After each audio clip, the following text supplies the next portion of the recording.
سبحانك لا نحصي ثناء عليك كما أثنيت على نفسك ولك الحمد حتى ترضى ولك الحمد إذا رضيت ولك الحمد بعد الرضا اللهم لك الحمد شكرا ولك المن كلا وأنت ربنا حقا ونحن عبيدك رقا وأنت لم تزل لذلك أهلا اللهم لك الحمد وإليك المشتكى وأنت المستعان لا حول ولا قوة إلا بالله العلي العظيم اللهم اغفر لنا يا غفور اغفر لنا ذنوبنا ولوالدينا وارحمنا وارحمهم كما ربونا صغارا ولجميع المسلمين والمسلمات والمؤمنين والمؤمنات الأحياء منهم والأموات وتثبت بيننا وبينهم بالخيرات رب اغفر وارحم وأنت خير الراحمين اللهم اجعل وأوصل وتقبل ثواب ما قرأنا من القرآن العظيم وما هللنا وما سبحنا وما استغفرنا وما صلينا إلى حبيبك نبيك محمد صلى الله عليه وسلم في هذا المجلس المبارك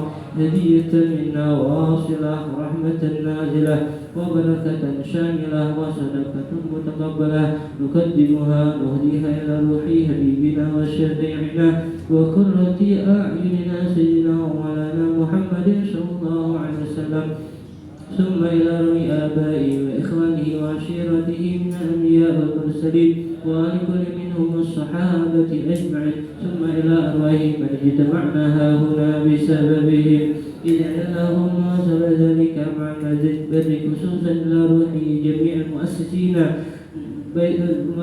وسلطان حسن الدين وجميع المدرسين والمعلمين مؤسسة سلطان حسن الدين وجميع قرابتنا ومن حق علينا ولجميع المسلمين والمسلمات والمؤمنين والمؤمنات خاشعهم وعامهم اجعل اللهم ثواب ذلك منا إليهم واجعل اللهم ذرا يسعى ويتلألأ بين يديهم اللهم اغفر لهم وارحمهم وعافهم واعف عنهم واغفر ذنوبهم وتقبل أعمالهم اللهم بارك لنا في أولادنا وذرياتنا وطلاباتنا شمس سلطان حسن الدين وشمس سلطان حسن الدين ولا تضرهم ووفقهم لطاعتك وارزقنا برهم استجب دعاءنا واشف مرضانا وارحم أمواتنا اللهم لا تجعل مصيبتنا في ديننا اللهم سلمنا من فتنة هذا الزمان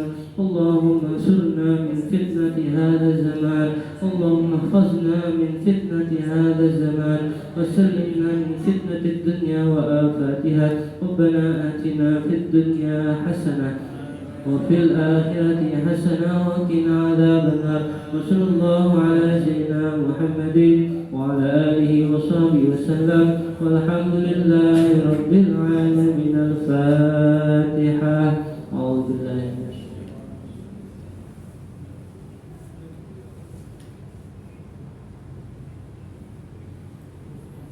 اللهم صل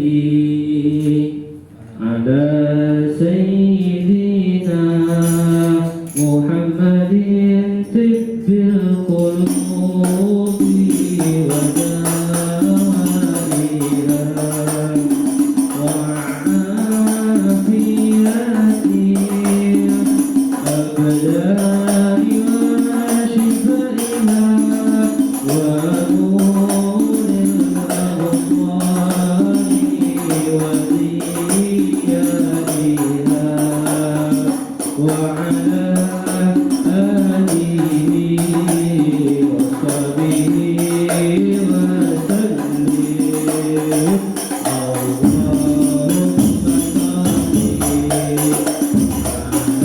سيدنا محمد طب القلوب وعافية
Salli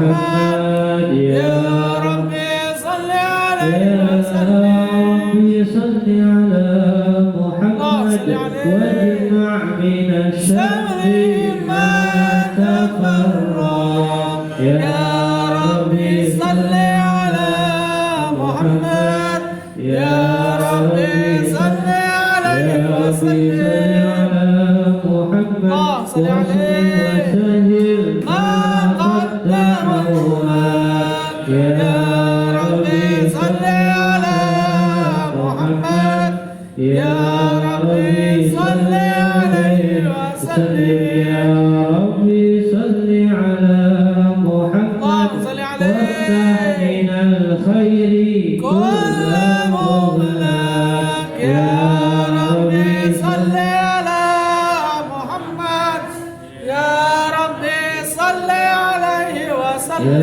يا ربي صل على محمد يا ربي صل عليه وسلم يا ربي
على محمد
ويغفر لك الله ما تقدم من ذنبك وما تأخر ويتم نعمته عليك ويهديك صراطا مستقيما وينصرك الله نصرا عزيزا لقد جاءكم رسول من أنفسكم عزيز عليه ما عنتم حريص عليكم بالمؤمنين رؤوف رحيم فإن تولوا فقل حسبي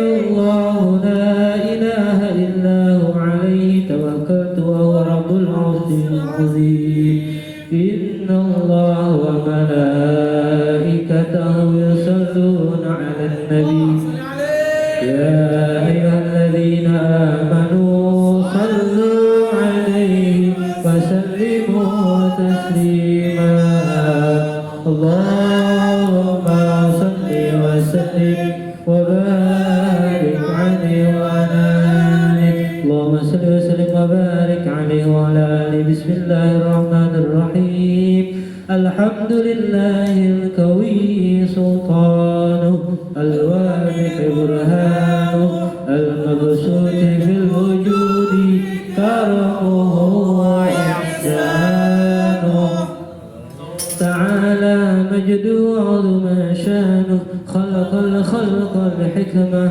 وتوى عليها علمه وبسط لهم من فائد المنة ما جرت به في أقداره القسمة فأرسل إليهم أشرف خلقه وأجل عبيده رحمة تعلقت إرادته الأزلية بخلق هذا العبد المحبوب فانتشرت آثار شرفه في عوالم الشهادة والغيوب فما أجل هذا المن الذي تكرم به المنان وما أعظم هذا الفضل الذي برز من حضرة الإحسان سورة كاملة ظهر فيه الكريم محمود فتعثرت وجودها كناف الوجود وطردت برد العوالم باعتراض التكريم اللهم صل وسلم أشرف الصلاة وتسليم على سيدنا ونبينا محمد الرؤوف الرحيم اللهم صل وسلم وبارك عليه تجلى الحق في عالم قدسه الواسع تجليا فضى من انتشار فضله بالقريب والشاسع فله الحمد الذي لا تنحصر أفراده بتعداد ولا يمل تقراره بكثرة ترداد حيث أبرز من عالم الإمكان سورة هذا الإنسان صلى الله عليه يتشرف بوجوده السلطان وتنتشر أسراره في الأكوان فما من شر اتصف به قلب مريب إلا من سوابق فضل الله على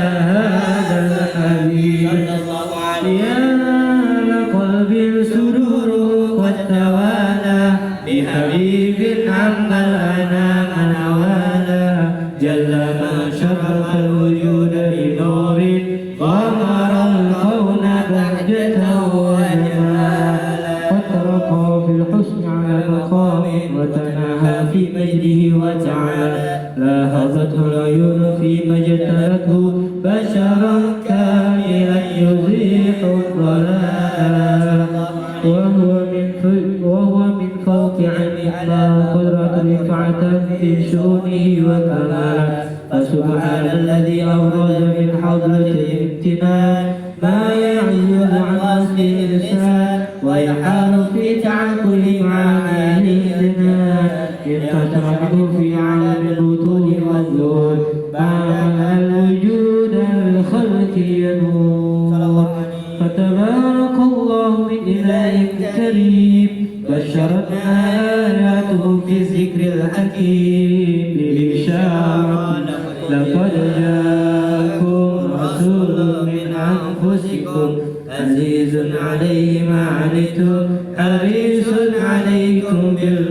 المؤمنين رؤوف رحيم صلى الله عليه فمن فاجت هذه البشارات وتلقاها بقلب سليم فقد هدي إلى صراط مستقيم.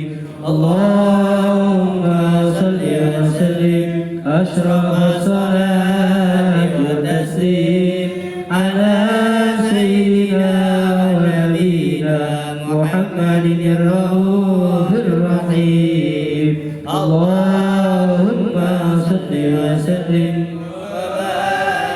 وأشهد أن لا إله إلا الله وحده لا شريك له شهادة تعبر بها اللسان أما تضمنه الجنان من التصديق بها والإذعان تثبت بها في الصدور من الإيمان قواعده وتلوه على أهل الدين بسر ذلك الإذعان والتصديق شواهده.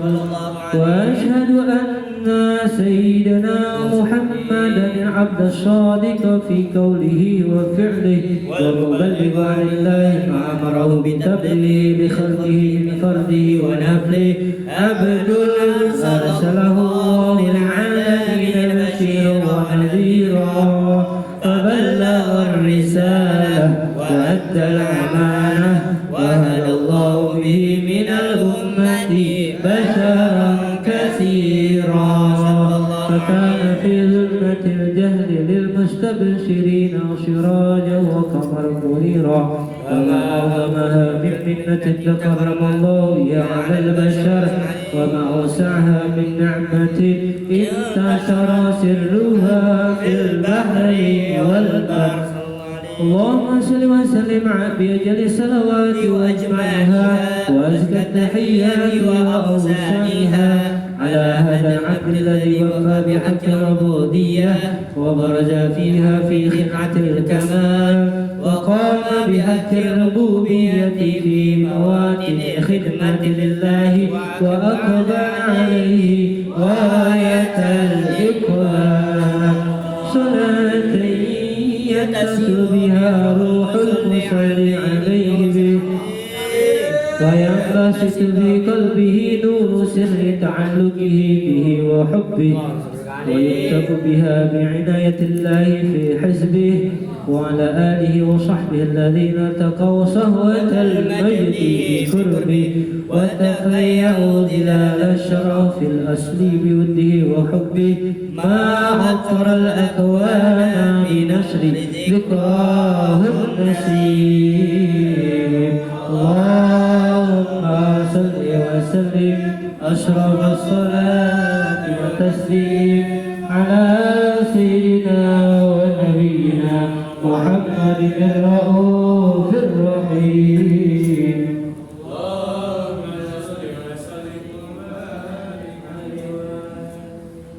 اللهم صل وسلم وبارك عليه. أما بعد فلما تعلقت إرادة الله في العلم القديم بظهور أسرار التخصيص للبشر الكريم بالتقديم والتكريم نفذت القدرة الباهرة بالنعمة الواسعة ومنة الغامرة فانفلقت بيضة التصوير في العالم المطلق الكبير عن جمال مشهود بالعين هاويا لوصف الكمال المطلق وحسن التام والزين فتنقل ذلك الجمال الميمون في الأصلاب الكريمة والبطون فما من صلب ضمه إلا وتمت عليه من الله النعمة فهو القمر التام الذي يتنقى في بروجه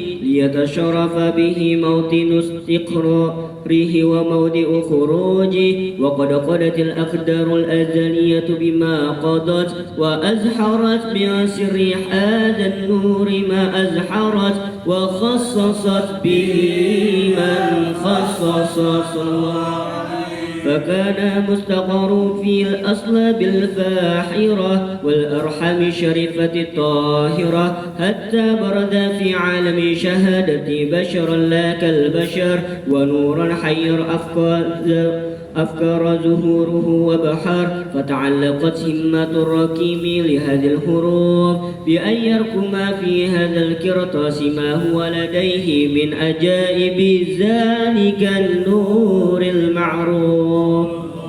وإن كانت الأصول لا تفي بأسر مئسار أوصاف ذلك الموصوف تسويقا للسامعين من خواص المؤمنين وترويها للمتعلقين بهذا النور المبين. وإلا فأنا تورب الأكلام عن صؤون خير الأنام ولكن حزني إلى تدوين ما حفظته من سيار أشرف المخلوقين وما أكرمه الله به في مولده من الفضل الذي أما العالمين. وبقيت راياته في الكون منصورة على مر الأيام والشهور والسنين داء تعلق بهذه الحضرة الكريمة ولائج تسوق إلى سماء أوصافها العظيمة ولعل الله ينفع به المتكلم والسامع فيدخلني في شفاعة هذا النبي شافي ويطرحني بروح ذلك النعيم. اللهم صل وسلم أشرف صلاة وتسليم على سيدنا ونبينا محمد الرؤوف الرحيم. اللهم صل وسلم وبارك عليه. روحت الأطيار تشدو في ليالي المولد وبريق النور يبدو من معاني أحمدي. روحت الأطيار تشدو في ليالي المولد وبريق النور يبدو من معاني أحمدي.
Wa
mendengarkan isyarat. Ia pun menjadi rasul akhir para anbiya. Inilah kisah sang rasul yang penuh suka duka. Inilah kisah sang rasul yang penuh suka duka. Penuh suka duka. Penuh suka duka. Rahatil akhyar tasyadu fi maulidi wa barikum yadlu min ma'ani ahmadi. Rahatil akhyar tasyadu fi layalil maulidi wa barikum nur yabdu min ma'ani ahmadi.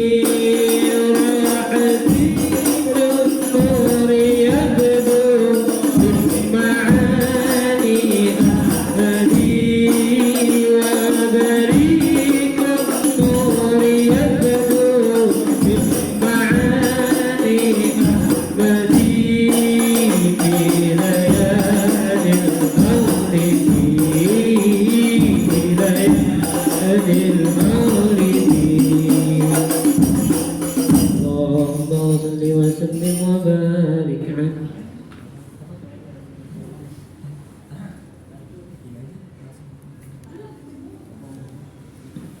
اللهم صل وسلم وبارك عليه وعلى آله ومنذ علقت به هذه الذرة المكنونة والجوهرة الموصونة والكون كله يصبح ويمسي في سرور وابتهاج بقرب ظهور إشراق هذا السراج. والعيون متشوفة إلى بروزه متشوقة إلى التقاط جواهر كنوزه.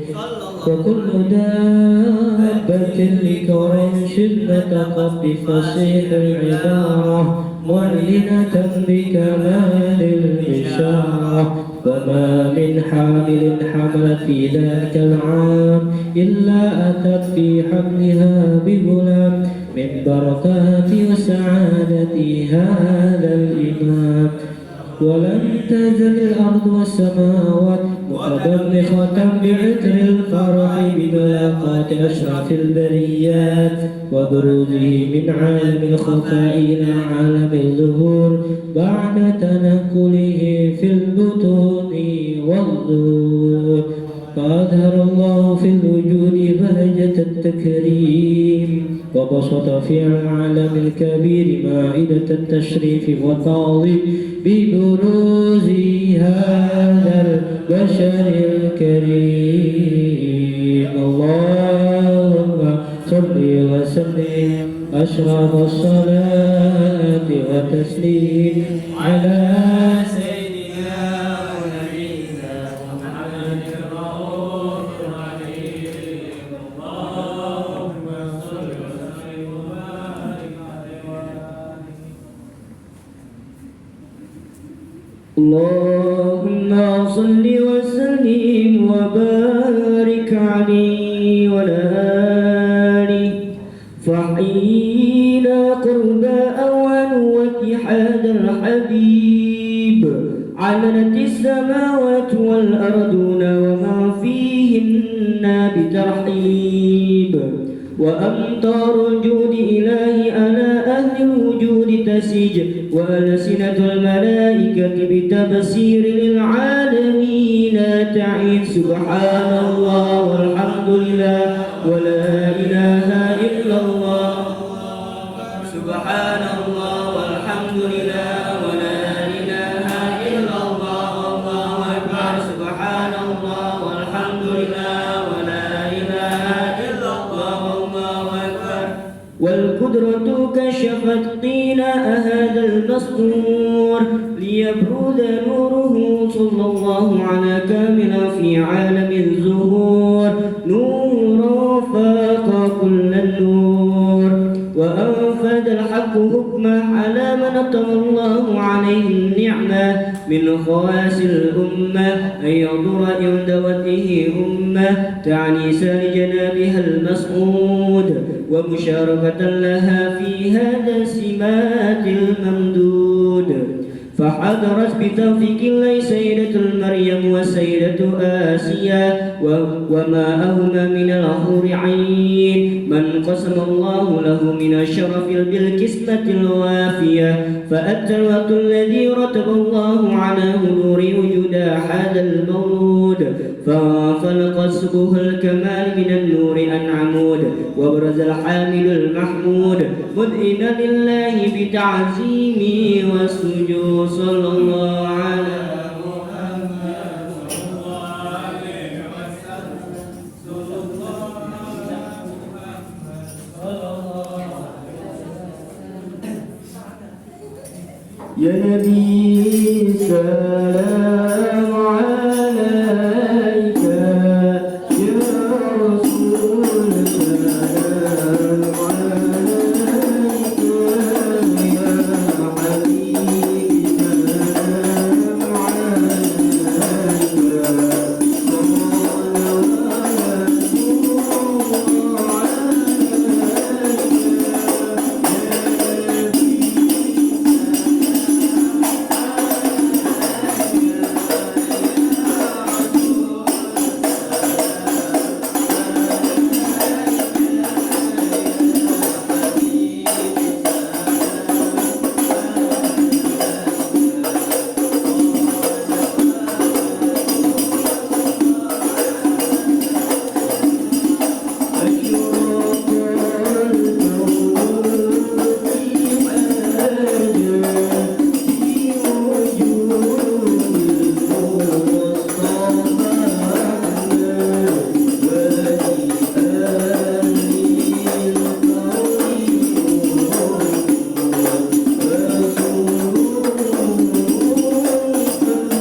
اللهم صل وسلم وبارك عليه وعلى آله ولقد انتصر صلى الله عليه وسلم من محاسن الأخلاق. اللهم صل وسلم وبارك عليه وعلى آله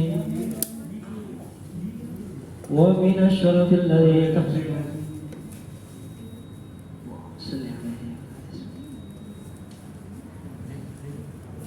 اللهم صل وسلم وبارك عليه وعلى آله ولقد اتصف صلى الله عليه وسلم من محاسن الأخلاق بما تضيق عن كتابته بطون الأوراق. كان صلى الله عليه وسلم أحسن الناس خلقا وخلقا وأولهم إلى مكارم الأخلاق سبقا ووسعهم بالمؤمنين حلما ورفقا. برا رؤوفا لا يكون ولا يفعل إلا معروفا. له الخلق السهل واللفظ المحتوي على المعنى الجزل. إذا دعاه المسكين وجابه إجابة معجلة. وهو الأب الشفيق الرحيم باليتيم والأرملة. وله مع سهولة أخلاق الهيبة القوية التي تبتعد منها فرائص الأقوياء من البرية. ومن نشر طيبه تعطرت الطرق والمنازل وبعرف ذكره تطيبت المجالس والمحافل. فهو صلى الله عليه وسلم جامع الصفات الكمالية والمنفرد في خلقه وخلقه بأشرف خصوصية. فما من خلق في البرية محمود إلا وهو متلقى عن زين الوجود. أجملت في وصف الحبيب وشأنه وله العلا في مجده ومكانه. أوصاف عز قد تعالى مجدها أخذت على نيل السها بعنانه. وقد انبسط القلم في تدوين ما أفاده العلم من وقائع مولد النبي الكريم وحكاية ما أكرم الله به هذا العبد المقرب من التكريم والتعظيم والخلق العظيم. فحسن مني أن أمسك أعنة الأقلام في هذا المقام وأقرأ السلام على سيد الأنام. السلام عليك أيها النبي ورحمة الله وبركاته. السلام عليك أيها النبي ورحمة الله وبركاته. السلام عليك أيها النبي ورحمة الله وبركاته. وبذلك يحسن الختم كما يحسن التقديم. فعليه أفضل الصلاة والتسليم. اللهم صل وسلم وتسليم على سيدنا ونبينا محمد الرؤوف الرحيم. اللهم صل وسلم وبارك. بسم الله الرحمن الرحيم. الحمد لله رب العالمين. اللهم صل على سيدنا محمد في الأولين وصل وسلم على سيدنا محمد في الآخرين وصل وسلم على سيدنا محمد في كل وقت وحين وصل وسلم على سيدنا محمد في الملأ الأعلى إلى يوم الدين وصل وسلم على سيدنا محمد حتى ترث الأرض ومن عليها وأنت خير الوارثين. ولما نظم الفكر من دارين الأوصاف المحمدية عقولا توجهت إلى الله متوسلا بسيدي وحبيبي محمد صلى الله عليه وسلم أن يجعل سعي فيه مشكورا وفعلي فيه محمودا وأن يكتب عملي في الأعمال المقبولة وتوجهي في التوجهات الخالصة والصلات الموصولة. اللهم يا من إليه تتوجه الآمال فتعود الغافرة وعلى باب عزته تحت الرحال فتغشاها منه الفيوضات الغامرة نتوجه إليه بأشرف الوسائل لديك سيد المرسلين عبدك الصادق الأمين سيدنا محمد الذي عمت رسالته العالمين أن تصلي وتسلم على تلك الذات الكاملة مستودع أمانتك وحفيظ سرك وحامل راية دعوتك الشاملة الذي أقدر المحبوب لك والمخصص بالشرف الأفخر في كل موطن من مواطن الكرب ومظهر قاسم ذلك في عبادك وساكي كوس إرشادك لأهل ودارك سيد الكونين وأشرف الثقلين وأشرف الشكرين على العبد المحبوب الخالص المخصوص منك بأجل الخصائص اللهم صل وسلم عليه وعلى آله وأصحابه وأهل حضرة كرامه من أحبابه اللهم إنا نقدم إليك جاه هذا النبي الكريم ونتوسل إليك بشرف مقامه العظيم أن تلاحظنا في حركاتنا وسكناتنا بعين عنايتك وأن تحفظنا في جميع أطوارنا وتقلباتنا بجميل رعايتك وحسين وقايتك وأن تبلغنا من شرف القرب إليك وإلى هذا الحبيب غاية آمالنا وتتقبل منا ما تحرقنا فيه من نياتنا وأعمالنا وتجعلنا في حضرة هذا الحبيب من الحاضرين وفي طرائق اتباعه من السالكين ولحقك وحقه من المؤدين ولعهدك من الحافظين اللهم إن لنا أطماعا في رحمتك الخاصة فلا تغرقنا وظنونا جميلة هي وسيلتنا إليك فلا تخيبنا آمنا بك برسولك وما جاء به من الدين وتوجهنا بها إليك مستشفعين أن تقابل المذنب منا بالغفران والمسيء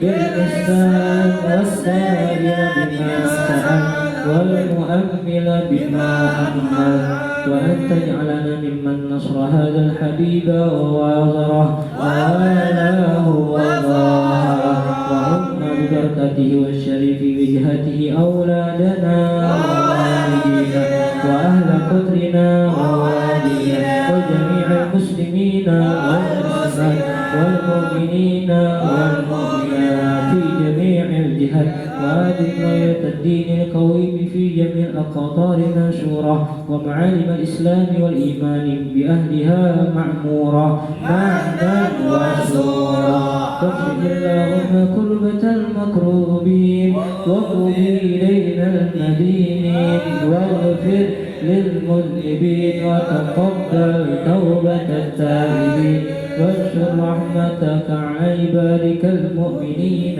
أجمعين واقضي شر المعتدين والظالمين وابسط العدل بولاة الحق في جميع النواحي والأقطار وأيدهم بتأييد من عندك ونصر على المعاندين من المنافقين والكفار واجعلنا يا ربي في الحسن الحسين من جميع البلايا وفي الحرز المكين من الذنوب والخطايا وادمنا في العمل بطاعتك والصدق في خدمتك قائمين وإذا توفيتنا فتوفنا مسلمين مؤمنين واختم لنا منك بخير أجمعين وصل وسلم على هذا الحبيب المحبوب من الأجسام والأرواح والقلوب وعلى آله وصحبه ومن إليه منسوب وآخر دعواهم أن الحمد لله رب العالمين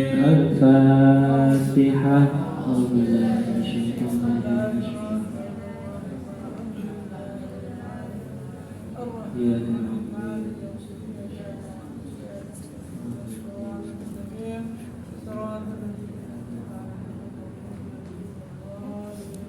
Alhamdulillah, sebuah anugerah yang indah apabila kita bisa berkumpul bersama Rasulullah. Allahumma shalli ala sayyidina Muhammad wa ala ali sayyidina Muhammad. Alhamdulillah kita bisa berkumpul pada hari ini dalam rangka kita memperingati maulidnya Nabi Muhammad sallallahu alaihi wasallam. Puji syukur marilah kita panjatkan alhamdulillah summa alhamdulillah. Mudah-mudahan kegiatan kita kali ini mendapatkan kebaikan, keberkahan hidup kita di dunia dan di akhirat. Alhamdulillah, kalau orang merayakan ulang tahunnya, senang apa enggak? Senang. Kita peringati Maulid Rasul Nabi Muhammad SAW. Rasul bahagia enggak? Bahagia. Kita sebagai umatnya mudah-mudahan senantiasa dianggap dan mendapatkan syafaatnya sebagai umatnya Nabi Muhammad Sallallahu Alaihi Wasallam. Kami ucapkan terima kasih pada para panitia, pembina OSIS, Kak Ajay, beserta pengurus OSIS, segenap dewan guru dan karyawan Syekh Sultan Hasanuddin. Termasuk kami ucapkan terima kasih pada alumni aliyah, penegak, pramuka penegak Sultan Hasanuddin, serta pihak yang lainnya telah membantu kegiatan kali ini. Ada juga orang tua, siswa, wali murid yang memberikan bingkisan nasinya. Alhamdulillah, terima kasih. Pada ibunya Ilyaza ya, terima kasih. Pada para alumni SMP Sultan Hasanuddin memberikan hidangannya, kuenya dan lain sebagainya. Beribu-ribu terima kasih. Mudah-mudahan Allah balas dengan ganjaran pahala yang besar dan ganjaran pahala di dunia dan di akhirat. Selanjutnya kami ucapkan mohon maaf apabila terdapat kekeliruan, kekhilafan, kekurangan. Mudah-mudahan kita bisa melaksanakannya lagi peringatan Maulid ini di tahun-tahun berikutnya. Walaupun dalam masa pandemi tetap kita menjaga protokol kesehatan karena ini merupakan ikhtiar kita untuk menjaga kesehatannya. Dan juga dalam kesempatan kali ini ya, kita nanti akan mendengarkan Mau'izah Hasanah, pelajaran yang akan nanti disampaikan oleh Al-Ustaz Muhammad Sa'ad, maaf. Ya, Al-Ustaz Muhammad Sa'ad SSI nanti akan disampaikan Mau'izah Hasanahnya tentang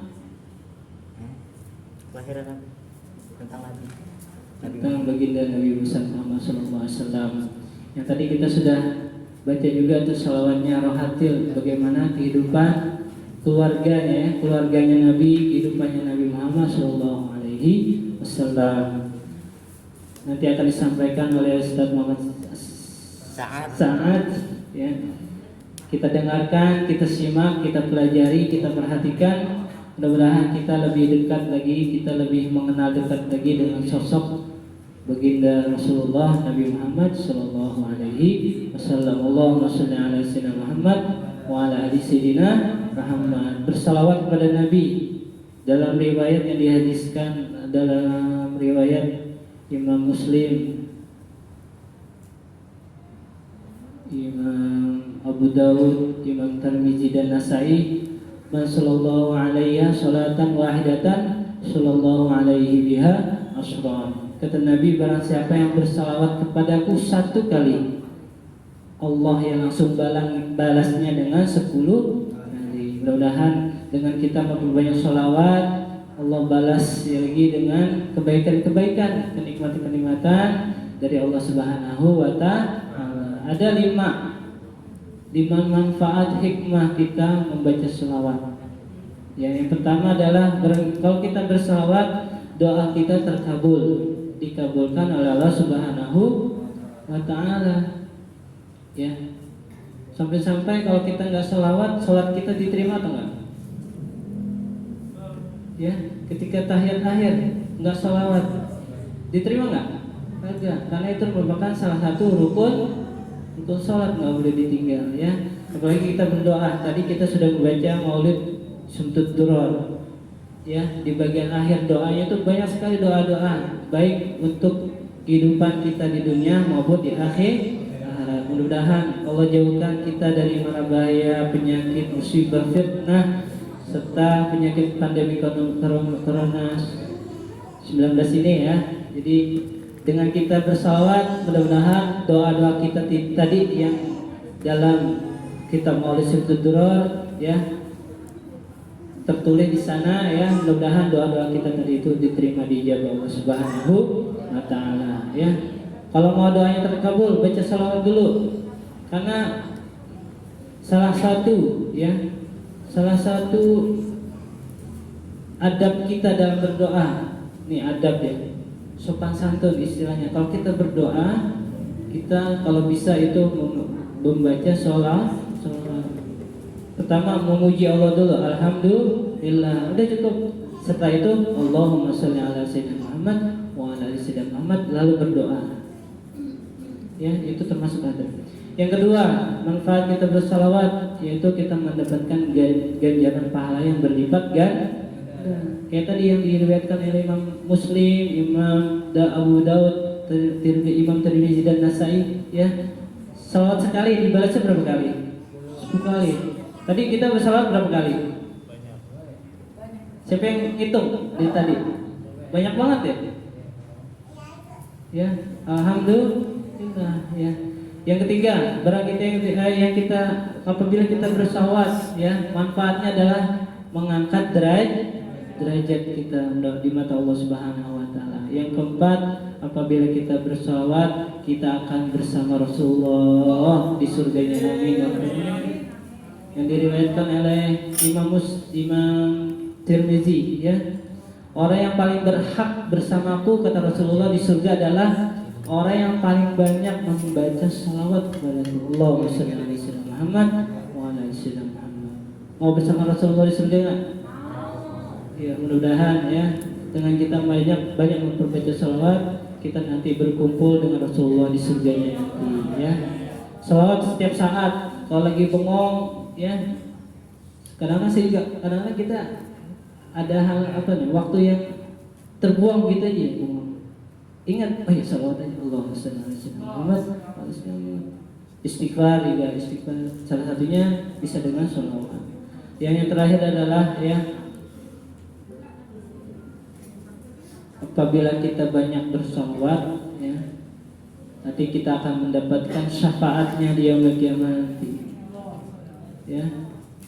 Yang paling berharga nanti yaitu apa? Kita mendapatkan syafaat. Mudah-mudahan ya, dengan wasilah kita memperingati Maulid ini, Allah berikan kepada kita nanti yaumul qiyamah nanti syafaatnya, syafaatul uzma. Disebut syafaatul uzma karena syafaat yang paling berharga, yang paling besar, yang paling agung, yaitu syafaatnya dari baginda Nabi Muhammad sallallahu alaihi wasallam ya. Allahumma shalli ala sayyidina Muhammad wa ala sayyidina Muhammad. Mudah-mudahan kita berdoa ya, Allah kabulkan doa kita, Allah berikan ganjaran pahala yang berlipat, Allah kumpulkan kita bersama Rasulullah ya, Allah berikan kepada kita syafaatnya nanti yaumul qiyamah nanti, dan kita banyak memperbanyak sholawat ya. Itu yang bisa kami sampaikan. Mudah-mudahan kegiatan ini menjadikan wasilah penghubung untuk kebaikan kita, khususnya anak-anakku semua SMP Sultan Hasanuddin kelas 7, 8, 9, para alumni, para siswa-siswi yang lainnya yang ada di Sultan Hasanuddin ini. Allah berikan keberkahan ya buat kita semuanya, diberikan ilmu yang bermanfaat, amin. Diluaskan hati dan pikirannya, diberikan ilmu yang bermanfaat, diluaskan rezekinya, dilapangkan dada dalam belajar ya. Mudah-mudahan Allah pelihara diri kita dari segala mara bahaya, penyakit, musibah ya. Allah berikan perlindungan, keselamatan, kesehatan, keafiatan. Allah berikan keberkahan hidup kita di dunia dan di akhirat. Biniati hadzal munasabah. Al-Fatihah.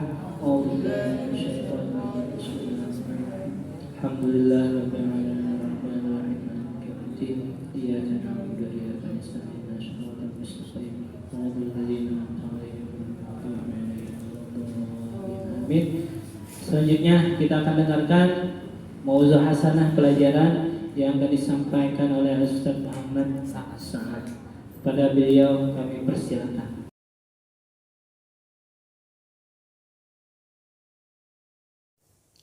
Bismillahirrahmanirrahim. Assalamualaikum warahmatullahi wabarakatuh. Alhamdulillahi rabbil alamin wa bihi nasta'in ala umurid dunya waddin. Allahumma salli ala sayyidina Muhammadin salatan tuhassinu bihal akhlaq wa tuyassiru bihal arzaq wa tadfa'u bihal masyak wa tamla'u bihal afaq wa ala alihi wa sahbihi wa sallim min yaumi khalaqtad dunya ila yaumit talaq birahmatika ya azizu wa ya khallaq amma ba'd. Subhanaka la ilma lana illa ma 'allamtana innaka antal alimul hakim wa tub 'alaina innaka antat tawwabur rahim. Rabbi syrah li sadri wa yassir li amri wa hlul 'uqdatam min lisani yafqahu qawli. Allahumma ya fattah ya alim ya fattah ya alim ya fattah ya alim iftah 'alaina fathan qariban birahmatika ya arhamar rahimin wa ya akramal akramin amma ba'd. Alhamdulillah, yang kami hormati Bapak Kepala Sekolah SMP Sultan Hasanuddin, para dewan guru beserta siswa-siswi SMP Sultan Hasanuddin, yang mudah-mudahan kita semua dirahmati oleh Allah Subhanahu wa taala. Alhamdulillah, di hari yang mulia ini, di hari Jumat yang mulia ini, kita dapat berkumpul untuk dapat sama-sama memperingati kelahiran Nabi Muhammad sallallahu alaihi wa alihi wa sahbihi wasallam, yang dimana Nabi Muhammad sallallahu alaihi wasallam bersabda, khairu yaumin tala'at alaihi syamsu yaumul jumu'ah. Sebaik-baik hari yang dimana matahari itu terbit adalah hari Jumat. Artinya hari Jumat adalah sebaik-baik hari dalam seminggu. Juga Nabi Muhammad sallallahu alaihi wasallam menganjurkan kita untuk memperbanyak salawat kepada Nabi Muhammad sallallahu alaihi wasallam di hari Jumat. Bukan hanya bersalawat tetapi memperbanyak salawat kepada Nabi Muhammad sallallahu alaihi wa alihi wa sahbihi wasallam. Apalagi kita berada di dalam bulan yang di situ dilahirkan Nabi Muhammad sallallahu alaihi wasallam, di bulan Rabiul Awal. Kenapa Nabi Muhammad sallallahu alaihi wasallam tidak dilahirkan di bulan Ramadan, bulan yang paling mulia? Karena dikatakan oleh para ulama, jika Nabi Muhammad sallallahu alaihi wasallam lahir di bulan Ramadan, akan ada yang menilai Nabi Muhammad mulia karena lahir di bulan yang mulia. Akan tetapi Nabi Muhammad dilahirkan, ditakdirkan oleh Allah Subhanahu wa taala lahir di bulan Rabiul Awal karena Nabi Muhammad sallallahu alaihi wasallam adalah sesosok yang mulia, yang tidak mulia karena lahir di bulan yang mulia. Kemuliaan Nabi Muhammad sallallahu alaihi wasallam itu karena diberikan karunia yang agung oleh Allah Subhanahu wa taala. Hadirin rahimakumullah, jika kita membahas tentang Nabi Muhammad sallallahu alaihi wasallam, ini akan membutuhkan waktu yang banyak. Belum akhlak Nabi Muhammad sallallahu alaihi wasallam, belum fisik bentuk Nabi Muhammad sallallahu alaihi wasallam, belum ilmu Nabi Muhammad sallallahu alaihi wasallam, belum mengenal tentang keluarga Nabi Muhammad, belum mengenal tentang sahabat-sahabat Nabi Muhammad sallallahu alaihi wasallam. Dan itu adalah hal yang wajib kita ketahui, karena Nabi Muhammad sallallahu alaihi wasallam bersabda, la yu'minu ahadukum hatta akuna ahabba ilaihi min walidihi wa waladihi wan nasi ajma'in. Tidak sempurna iman seseorang di antara kalian sehingga dia mencintai aku melebihi cintanya kepada orang tuanya, anaknya, dan semua manusia yang ada di muka bumi ini. Bagaimana caranya cinta? yaitu dengan mengetahui sosok kepribadian Nabi Muhammad sallallahu alaihi wasallam. Sedikit kita akan membahas tentang sosok Nabi Muhammad sallallahu alaihi wasallam. Banyak yang bisa kita bicarakan tentang sosok Nabi Muhammad sallallahu alaihi wasallam. Tapi sekarang kita akan membahas tentang hal yang dianggap remeh oleh orang-orang, tetapi jika sesuatu tersebut menempel kepada Nabi Muhammad sallallahu alaihi wasallam, sesuatu tersebut akan menjadi istimewa. Contohnya adalah keringat Nabi Muhammad sallallahu alaihi wasallam. Disebutkan dalam beberapa riwayat hadis, di antaranya yang disebutkan oleh dalam kitab Sayyiduna Muhammad sallallahu alaihi wasallam, bahwasanya ada cerita tentang sahabat Nabi Muhammad sallallahu alaihi wasallam yang bernama Ummu Sulaim. Ummu Sulaim ini adalah ibu daripada sahabat Nabi, daripada khadimnya Nabi yang bernama Anas bin Malik. Sayyidatna Ummu Sulaim ini punya kekerabatan dengan Nabi dari segi susuan, sehingga sering Nabi Muhammad sallallahu alaihi wasallam datang ke rumahnya Ummu Sulaim untuk tidur qailulah. Tidur qailulah itu adalah tidur sebentar sebelum zuhur. Sayyidina Anas bin Malik radhiyallahu taala anhu berkata, "Dakhala alaina an-nabi sallallahu alaihi wasallam faqala indana." Di dalam riwayat Imam Muslim, Sayyidina Anas berkata, suatu ketika Nabi Muhammad sallallahu alaihi wasallam masuk, faqala indana, maka beliau tidur qailulah di rumahnya Anas bin Malik.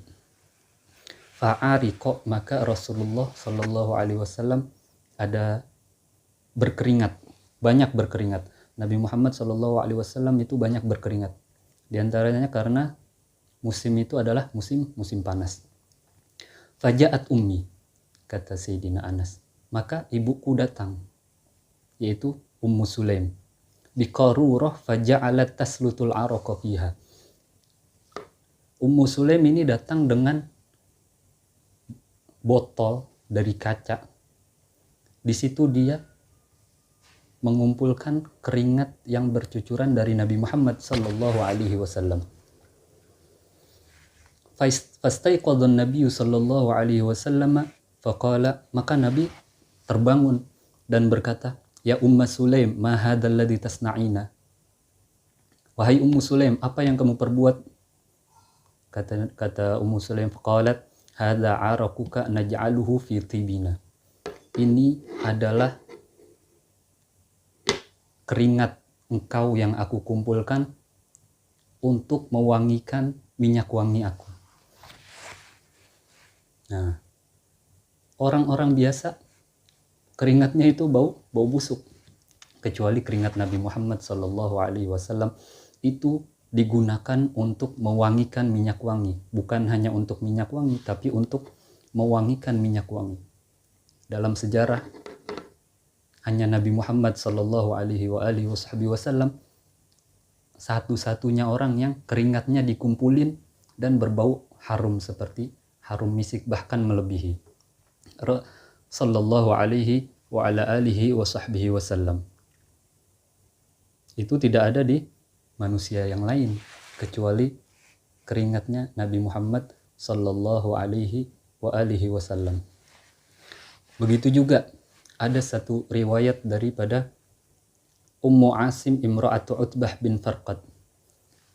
Dari Utbah bin Farqad, dari istrinya Utbah bin Farqad, beliau berkata, "Kunna 'inda Utbah arba'u niswah. Fama minna imra'ah illa wa hiya tajtahidu fit tib litakuna atyaba min sahibiha." Utbah ini punya 4 istri. Semua istri istri Utbah ini setiap hari mandi, setiap hari memakai minyak wangi. Tetapi suaminya ini, kalau istilah kita bilang anti air, jarang mandi. Tetapi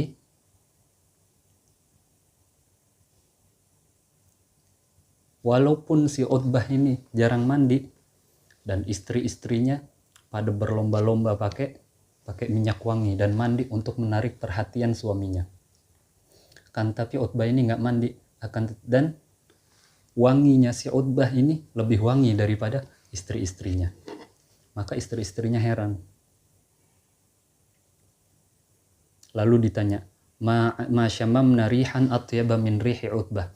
Kita tidak pernah mencium wewangian yang lebih wangi daripada wanginya Utbah. Maka ditanya, min ayyi sababin zalika, bagaimana wahai Utbah kamu bisa mendapatkan kemuliaan tersebut, yaitu badannya wangi? Maka Sayyidina Utbah berkata, akhadhani syara ala ahdi Rasulillah sallallahu alaihi wasallam. Dulu waktu kecil aku mempunyai sakit di kulit, gatal-gatal di kulit. Fasyakautu ila Nabi sallallahu alaihi wasallam. Fa'ataituhu fasyakautu dzalika ilaihi sallallahu alaihi wasallam. Maka aku mengadu, datang kepada Nabi Muhammad sallallahu alaihi wasallam. Sayyidina Utbah masih kecil. Maka Nabi Muhammad sallallahu alaihi wasallam menyuruh untuk melepaskan pakaiannya kecuali aurat yang tertutup. Fanafasa Rasulullah fi yadihi thumma massaha dhahri wa batni biyadihi. Kemudian Nabi Muhammad meniupkan satu nafas ke tangannya, lalu diusap semua badannya Utbah ini. Kemudian fanafasa Rasulullah thumma massaha dhahri wa batni biyadihi. Nabi Muhammad mengusap punggung dan perutnya Utbah ini. Fa'abaqa bi hadat tiba min yaumi idin. Maka semenjak saat itu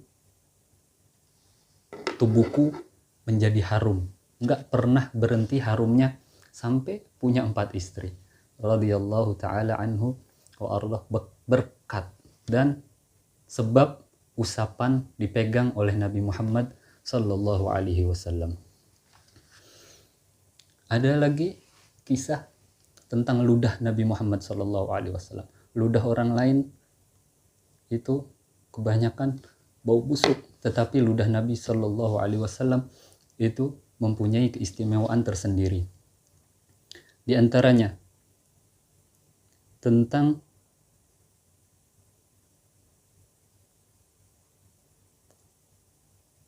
satu sahabat yang matanya itu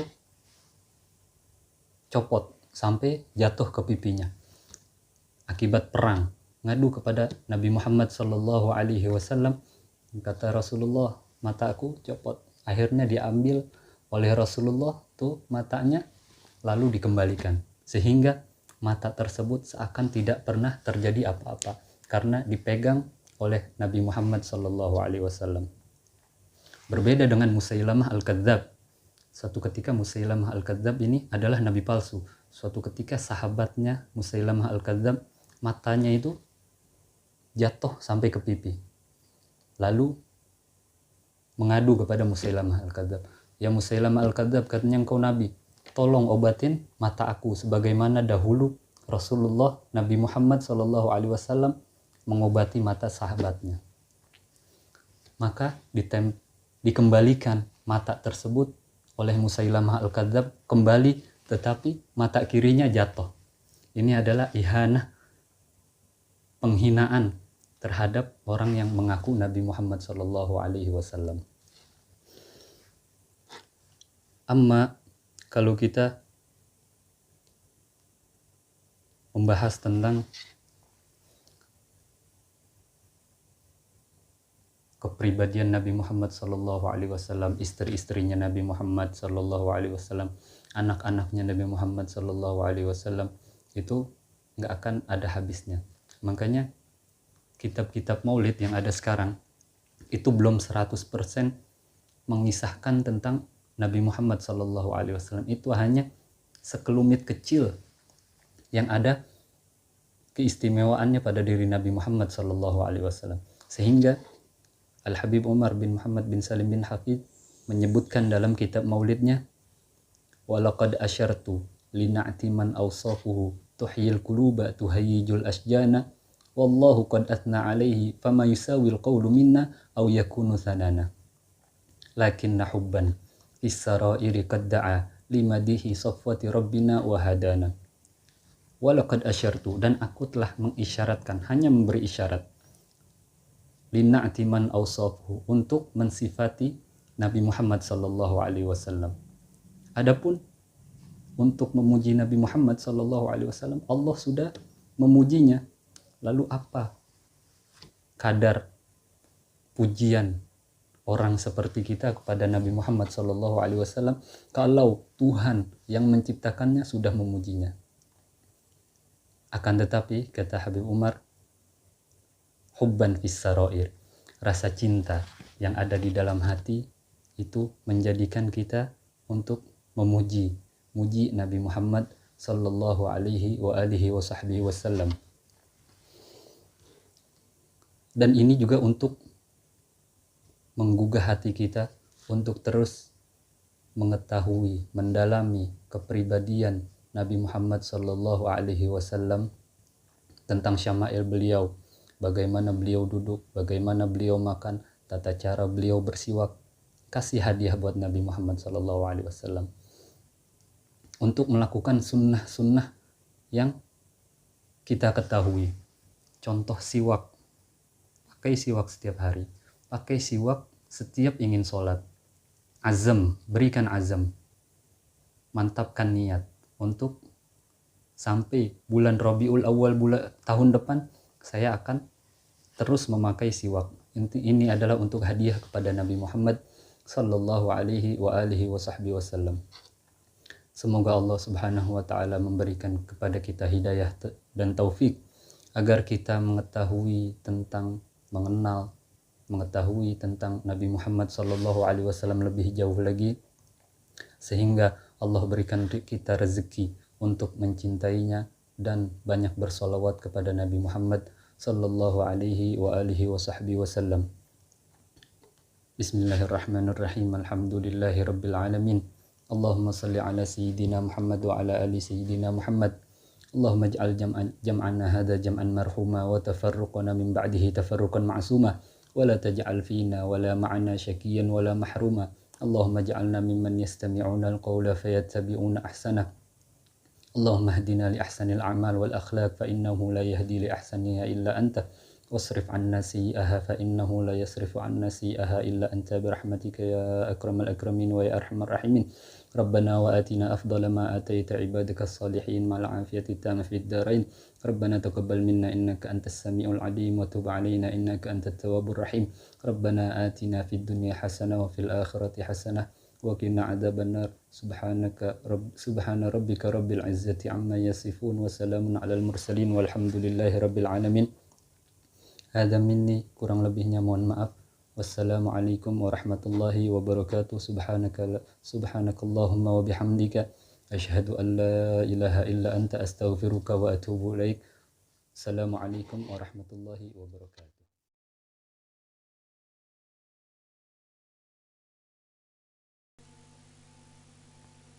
مولاي صل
مقلة بدمي أنهكت الريح من تلقاء كاذبتي وأعمل البرق في ظلماء من عظمي فما لعينيك إن قلت ففهمتا وما لقلبك إن قلت استفيق يميني أيحسب الصبر أن الحب منكتم ما بين منسجم منه ومضطرب لولا الهوى لم تريق دمعا على قلبي ولا أرقت لذكر الباني والعالمين فكيف تنكر حبا بعدما شهدت به عليك حضور الدمع والسقم وأثبت الوجد خطي عبرتي وضنات مثل البهار على خديك والعالمين يا ربي بالمصطفى بلغ مقاصدنا واغفر لنا ما مضى يا واسع الكرم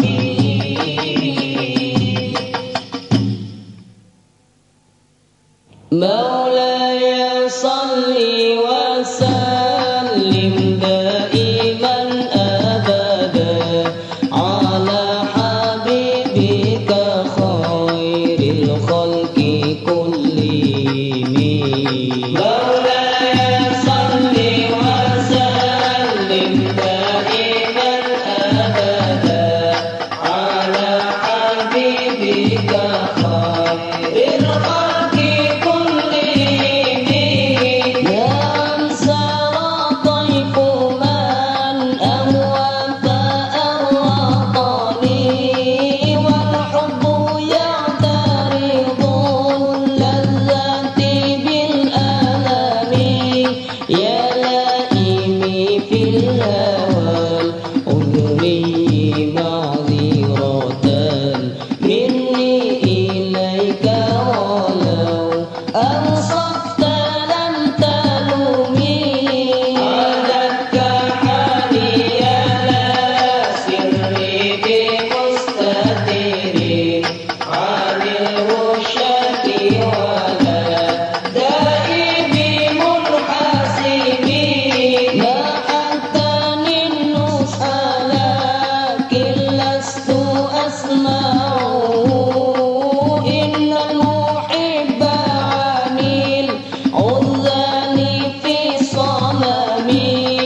غير محتشم لو كنت أعلم أني ما أوقره كتمت سرا بدا لي منه بالكتم بل لي برهط جماح من غايتها كما يرد جماح الخير بالنجوم فلا ترم بالمعاصي كسر شهواتها إن طعام يقوي شهوة النعيم والنفس كالطفل إن تهمله شب على حب الرضاع وإن تفتنه ينفطم واصرفها وحاذر أن توليه إن الهوى ما تولى يسمي أو يسمي وراعيها وهي في الأعمال سليمة وإن هي استحلت المرعى فلا تقسمي كم حسنت لذة للمرء قاتلة من حيث لم يدري أن نسمى في دسمي يا ربي بالمصطفى بلغ مقاصدنا واغفر لنا